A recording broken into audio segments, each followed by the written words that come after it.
సీనియర్లు పెడితే బాగుండునేమో అన్న మాటలు. ఇప్పుడు సీనియర్ పెడితే అంటే సీనియర్స్ ఎమ్మెల్యేలు ఒప్పుకోవాలి కదా, ఎమ్మెల్యేలు ఒప్పుకుంటే కదా ఎవరైనా ముఖ్యమంత్రి. ఇది ప్రజలంతా కాంగ్రెస్ పార్టీని అధికారంలో తీసుకురావాలని చెప్పేసి రేవంత్ రెడ్డి గారు కోరితే ప్రజలకు తీసుకురావడం జరిగింది. తీసుకొచ్చినటువంటి గెలిపించినటువంటి ఎమ్మెల్యేలంతా కూడా రేవంత్ రెడ్డి ముఖ్యమంత్రి బాగుందని చెప్పేసి వారు గౌరవంతో ఈనాడు రేవంత్ రెడ్డి గారు ముఖ్యమంత్రి.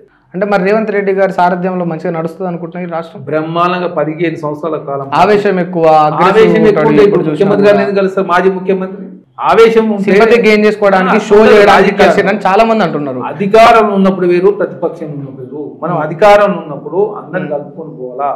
ఒక మాట చెప్పండి అన్న, సార్ ఒక మాట చెప్పండి. మీరు అధికారంలో ఉన్నారు కనుక ఇప్పుడు మాజీ ముఖ్యమంత్రి గారికి గాయం అయితే పోయి కలిసేసి వచ్చిండ్రు.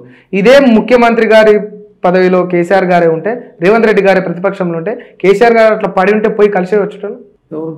కేసీఆర్ కలవడు కదా ఎవరిని. కేసీఆర్ కలుస్తుండేనా రేవంత్ రెడ్డి గారు ప్రతిపక్షంలో ఉంటే? కేసీఆర్ ప్రతిపక్షంలో ఉంటే అధికార పక్షంలో ఉందాగా వ్యవహరించాలి కదా. మేమనేది అధికార పక్షంలో ఉందాగా వ్యవహరించాలా. అధికారం ఇచ్చింది ప్రజలు, ప్రజలు మనకు అధికారం ఇచ్చింది, ప్రజలకు జవాబుదారీతనంగా ఉండాలి. నువ్వు ప్రజలు చెప్పింది వినకుండా, ప్రజలు అసలు ప్రజలు గెలవకుండా, ప్రజల చేత ఎన్నుకోబడినటువంటి ఎమ్మెల్యేలను గెలవకుండా, ప్రజల చేత ఎన్నుకోబడినటువంటి మంత్రులు గెలవకుండా, ఎంపీలు గెలవకుండా, ప్రజా సంఘాలను కలవకుండా మరి ఎవరు కలిసినావు? ఫామ్ హౌస్ రెస్ట్ తీసుకున్నావు, తాగి తందా అడినావు కదా. ఈ రోజు తెలంగాణ రాష్ట్రం ఇంత దివాలా తీయడానికి కారణం నువ్వే కదా. ఉద్యమ నాయకుడు అని చెప్పేసి అధికారులకు నేను దివాలా తీసిందని మీరే అంటారు అన్న. ఇక్కడ 5,75,000 కోట్లు మీకు అర్థం కాదు. జిఎస్డిపి దాటిపోయింది. 32% అప్పులు తీసుకోవాలి, 32% తీసుకున్నాడు. ఇప్పుడు ఒక ఇంట్లో 2 కుమారులు ఉన్నారు. ఒక కుమారుడు తల్లిదండ్రులు ఇచ్చిన ఆస్తిని ఇంకో 2 ఎకరాలు కొని ముందుకు పోతా ఉంటే మంచిగా చేసి పరిపాలన అంటారు. ఆ ఉన్న ఆస్తిలో 4 ఎకరాలు ఇస్తే 4 ఎకరాలు అమ్మేసి జులాయిగా తిరుగుతుంటే అప్పులు చేసినా.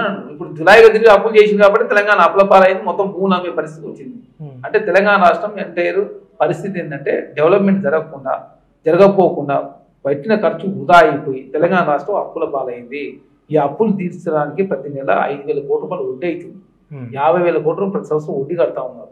లాస్ట్ తాగుబోతున్న తెలంగాణ, తిరుగుబోతున్న తెలంగాణ అయింది. కాబట్టి ఇవన్నిటిని గట్టెక్కించాలంటే కాంగ్రెస్ ప్రభుత్వం కరెక్ట్, రేవంత్ రెడ్డి గారు కరెక్ట్ అని చెప్పేసి ప్రజలు నిర్ణయానికి వచ్చారు. కాబట్టి రేవంత్ రెడ్డి గారు వచ్చిన తర్వాత ఏమన్నా మద్యం రద్దు చేసే అవకాశం ఉందా? నిషేధం అంటే మనం బెల్ట్ షాపులు కంట్రోల్ చేస్తామని చెప్పినాం. మద్యం పూర్తి నిషేధం చెప్తాం లేదు మేనిఫెస్టోలో.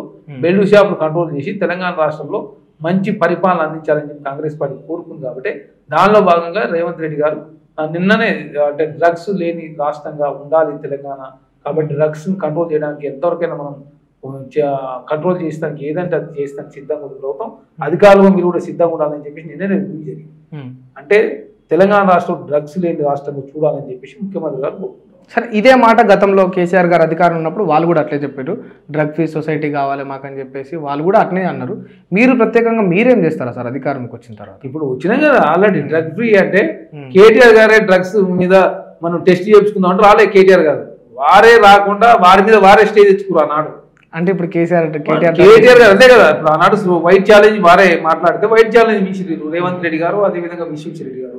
అమరవీరుల స్తూపం కదా రండి, వెంట్రుకలు సమర్పిద్దాం, బ్లడ్ సమర్పిద్దాం అంటే కేటీఆర్ గారు తప్పించుకొని తిరిగి తన మీద ఎవరు కూడా ఇట్లాంటి వ్యాఖ్య చేయదని చెప్పి స్టే తెచ్చుకున్నారు కోర్టుకు. అంటే వాళ్ళకు పారదర్శకమైన పాలన అందించాలని లేదు.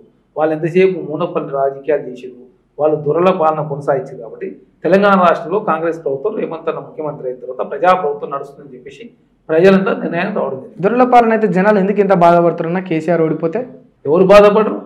ఎక్కడ బాధపడరు? కొన్ని వేల మంది బాధపడరు. ఎక్కడ బాధపడరు? మేము రోజు చూస్తూనే ఉన్నాం. మళ్ళీ మాకు కేసీఆర్ రావాలా, ఇంకొక సంవత్సరం కేసీఆర్ అధికారంలో ఉంచండి అని మీ పార్టీ నుంచి వచ్చిన నాయకుడే అంటున్నాడు పొన్నాల లక్ష్మయ్య గారు. పొన్నాల లక్ష్మయ్య మాకేం సంబంధం, మా పార్టీ కాదేం కదా ఆయన, మా పార్టీ నుంచే వచ్చింది కదా.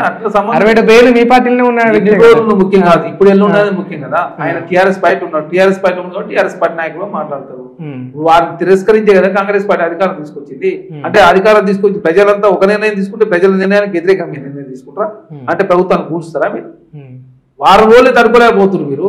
అంటే మీరు రోజు వారం రోజులు తడుకోలేకుండా మేము 510 రోజులు మీరు అధికారంలో ఉండి మేము ఏనాడు కూడా మీ ప్రభుత్వం అందించే ప్రయత్నం చేయలేదు.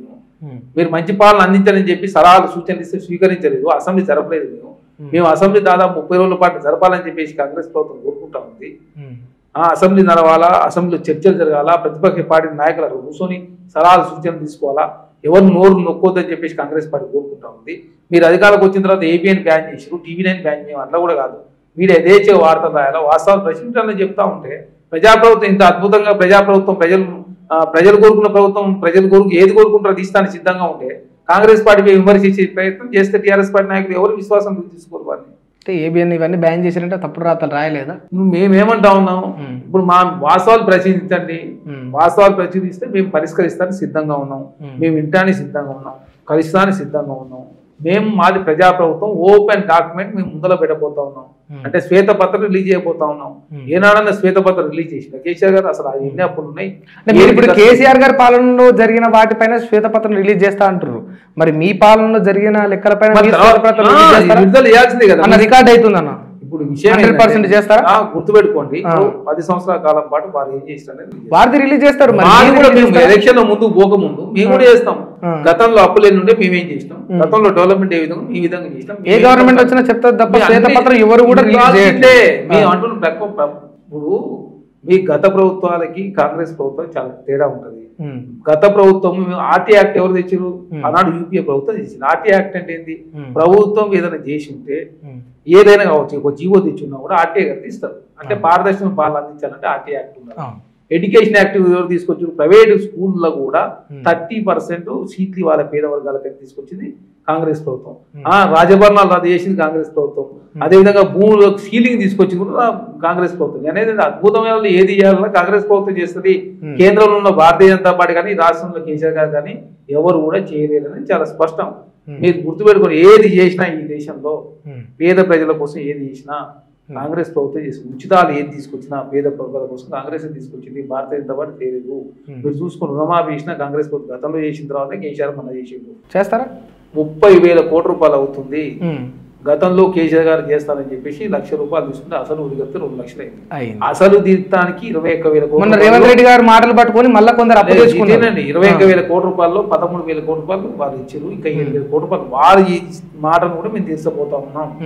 వారి మాటను తీర్చిన తర్వాత మేము 2 లక్షలకు సంబంధించింది 30,000 కోట్ల రూపాయలు అవుతుంది. ఈ రాష్ట్రంలో ఆర్థిక పరిస్థితి బాగాలేదు కాబట్టి బ్యాంకులకు ప్రభుత్వమే అండర్టేకింగ్ మేమే చెల్లిస్తాం, రైతుల నుంచి మేమే టేక్ ఓవర్ చేస్తామని చెప్పిన తర్వాత ప్రతి నెల 600 కోట్ల రూపాయలు 5 సంవత్సరాల కాలంలో 36,000 కోట్ల రూపాయలు అవుతుంది. 30,000 కోట్ల రూపాయలు అసలు 6,000 కోట్ల రూపాయలు వడ్డీ. అంటే మాకు చాలా స్పష్టత ఉంది. వడ్డీనే మేము వేగంగా ఏదో హామీలు ఇచ్చినామని కాదు. అంటే మాకు పరిపాలన ఏ విధంగా చేయాలని చెప్పి కాంగ్రెస్ ప్రభుత్వంలో గతంలో చేసినాం కాబట్టి మాకు తెలిసి ఏ విధంగా చేయాలని. కేసీఆర్ గారు ఎవరు కలగకపోవడం మూలంగా, ఎవరి సలహాలు తీసుకోకపోవడం మూలంగా ఈనాడు తెలంగాణ రాష్ట్రంలో 10 సంవత్సరాల కాలం పాటు ఇబ్బంది పడ్డమాట వాస్తవం. కేసీఆర్ గారు ఒక చాణక్యుడు, ఆయనకు 100 మంది ఎమ్మెల్యేలకు ఎంపీలకు ఉన్న నాలెడ్జ్ ఉంటుంది, కలవాల్సిన అవసరం లేదని వాళ్ళే అంటారు. ఏం చాణక్యుడు? దేనికి చాణక్యుడు? చాణక్యుడు అంటే బుక్కులు చదివితే చాణక్యుడు కాదు.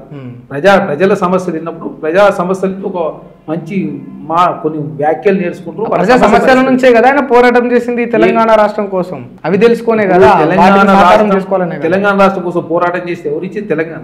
నీకున్న 2 ఎంపీతో వచ్చిందా? అలా నువ్వు అసలు పార్లమెంట్ బిల్ అయ్యేటప్పుడే కేసీఆర్ గారు అక్కడ లేడు. అంతేందంటే ప్రచారం చేసుకున్నాను బాగుంటది. తెలంగాణ రాష్ట్రంలో కేసీఆర్ గారు మొదటివాడు కాదు, చివరివాడు కాదు. 1986లో ఆయన ఏ పార్టీలో ఉన్నాడు? కాంగ్రెస్ ఉన్నాడు. ఆ తర్వాత మళ్ళీ ఏమైంది? 96లో ఏ పార్టీలో ఉన్నాడు? టీడీపీ ఉన్నాడు. అప్పుడు 610 తీసేయాలని, 370D ఆర్టికల్ తీసేయాలని, దాంతో ఇబ్బంది అవుతుంది ఆంధ్ర నుంచి అధికారులు రావడానికి, ఇది తీసేయాలని చెప్పి మాట్లాడిన తర్వాత 96లో తెలంగాణ ఉద్యమం మలిదశ ఉద్యమం స్టార్ట్ అయిన తర్వాత 2001 టీఆర్ఎస్ పార్టీ పెట్టుకున్నావు. నువ్వు తెలంగాణ మొదటివాడు కాదు, చివరివాడు కాదు కేసీఆర్ గారు. కేటీఆర్ గారు ఐటీకి మొదటివాడు కాదు, చివరివాడు కాదు. ఈ తెలంగాణ రాష్ట్రాన్ని మంచి తెలంగాణ చూడాలని చెప్పి కాంగ్రెస్ ప్రభుత్వం తెలంగాణ రాష్ట్రం ఆనాడు యూపీఏ ప్రభుత్వం ఇచ్చింది.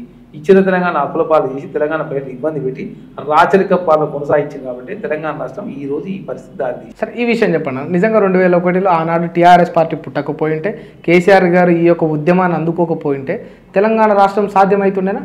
ఇప్పుడు అవుతుండేనా? ఎవరి వల్ల అవుతుండే? అయితే చెప్పేది అండి, మీరు భారతీయ జనతా పార్టీ ఉంది. అప్పుడు 3 రాష్ట్రాలు మరి వాళ్ళు పోరాటం చేస్తే ఇచ్చినా కేసీఆర్ గారు లేకపోతే ఇవ్వలేదా? భారతీయ జనతా పార్టీ 1 ఓటు 2 రాష్ట్రాలు అని చెప్పేసి కాకినాడలో తీర్మానం చేసినారు. తర్వాత వెంకయ్య నాయుడు ఏమైంది అని అడిగితే కాకెత్తుకు పోయిందని చెప్పింది వెంకయ్య నాయుడు. అట్లాంటి పార్టీకి నువ్వు 9 సంవత్సరాల కాలం మద్దతు ఇస్తుంది. 2009 ఇక్కడ మహాకూటమిలో ఏర్పాటైన తర్వాత TDP, CPI, CPM, TRS party కలిసి పోటీ చేసిన తర్వాత లూధియానా పోయి ఎమ్మడే ఎన్డీఏకి సపోర్ట్ చేసిన వ్యక్తి కేసీఆర్ గారు. కేసీఆర్ గారు అంచనా నానాడు తప్పినాయి, ఎన్డీఏ వస్తుందని చెప్పేసి ఆడ పోయి చేతులు లేపిండు. తర్వాత యూపీఏ వచ్చింది. యూపీఏ 2004లో మేము తెలంగాణ రాష్ట్రం ఇస్తామని చెప్పిన తర్వాత 2009 లెటర్ ఇవ్వాలని చెప్పేసి శ్రీనివాస్ గాంధీ గారు ఎమ్మటి తెలంగాణ రాష్ట్రం ఇచ్చారు. నవంబర్ 29లో నువ్వు దీక్ష చేసినావు. దీక్ష అన్ని మాయే కదా. నువ్వు దీక్ష చేయండి, మీరు తెలంగాణ ఇస్తామని చెప్పేసి బాగా నేను చెప్పింది. నువ్వు మా మీదనే ఏదో మాకు కట్టకథ చెప్పి లాస్ట్ మేము అధికారం రావాల్సిన రాష్ట్రంలో నువ్వు అధికారంలోకి వచ్చి తెలంగాణ రాష్ట్రం ప్రజాస్వామ్యం లేకుండా చేసినావు కదా. మా ఎమ్మెల్యేలను కొనుగోలు చేసి అన్నీ చేసినావు. మొన్న ఏమైంది, 12 మంది కొనుగోలు చేస్తే 10 మంది ఓడిపోయారు. ఆంధ్ర రాష్ట్రం 23 మందిని కొనుగోలు చేసి చంద్రబాబు నాయుడు గారు 22 మంది ఓడిపోయారు. అంటే పార్టీలు మారిన వ్యక్తులు ఎవరు కూడా విశ్వాసం తీసుకోవడం లేదు. కాబట్టి అక్కడ ఫలితం ఆ విధంగా వచ్చింది, తెలంగాణ రాష్ట్రంలో ఆ విధంగా ఫలితం వచ్చింది. కాబట్టి మీరు ప్రజాస్వామ్యంలో ప్రజలు మీకు 8 స్థానాలు గెలిపిస్తే ఇంకా 12 మంది కొనుగోలు చేసిన కాంగ్రెస్. అంటే ప్రజాస్వామ్యం మీద గౌరవం లేదు, ప్రజలంటే గౌరవం లేదు. ప్రతిపక్షంలో ఉండాల్సిన వాళ్ళు ప్రతిపక్షం ఉంచలేదు, అధికారుల పక్షంలో ఉన్న వ్యక్తి అధికారుల పక్షం సైడ్ ఉండి సరైన పరిపాలన అందించలేదు. కాబట్టి తెలంగాణ రాష్ట్రంలో కేసీఆర్ గారిని 3వ సారి అధికారం రాకుండా ఇంటికి